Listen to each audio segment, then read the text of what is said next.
السلام عليكم ورحمة الله وبركاته. ازيكم يا حبايبي، عاملين ايه؟ يا رب تكونوا بخير وفي احسن حال كده ان شاء الله. انا راجعه لكم فيديو جديد معاكم اهو. دي صينيه بطاطس باللحمه المفرومه. بصي، دي بطاطس متقطعه عاديه خالص زي ما انتم شايفينها كده اهي. ودي لحمه مفرومه، حطيت لها 4 بصلات، وضربت اللحمه المفرومه بملح وفلفل، ملح وفلفل وشويه بهارات لحمه وحبه بابريكا، وضربتهم مع بعض في قلب الكبه او الكوكي بتاعتكم اي حاجه، وضربتهم مع بعض وهي صبعتها زي ما انتم شايفينها كده، ورصيت البطاطس زي ما انتم شايفينه بالطريقه دي كده اهو. وتعالوا نشوف مع بعض هنعمل ايه بقيه الوصفه.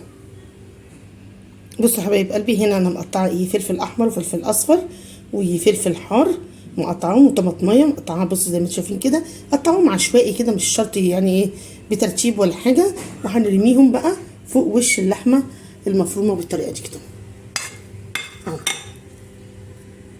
بس هكون غاليه عندي شويه ميه صغيرين قد نص كوبايه ميه كده، واروح حطها عليها واقفل عليها بقى على النار من فوق وتستوي. وتعالوا اوريكم شكلها وهي بتستوي. معلش انا نسيت اقول لكم حاجه، انا حاطه هنا بطاطسين كبار، نص كيلو لحمه مفرومه، 4 بصلات زي ما قلت لكم، ملح وفلفل وبهارات لحمه وحبه كاري، وعندي بقى شويه ورق لورا هحطهم برده من فوق الوش بيدوا ريحه وطعم. يبقى مكوناتنا كانت نص كيلو لحمه مفرومه، 4 بصلات، بطاطسين كبار، حبتين بطاطس كبار، طماطمايه، قرن فلفل حامي، قرن فلفل رومي، قرن فلفل اصفر واحمر. هي دي مقدارنا، وملح وفلفل وبهارات لحمه وشويه بابريكا بس.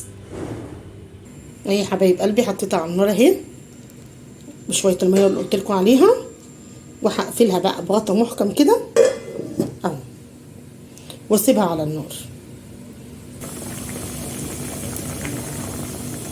بصوا يا حبايبي اهي،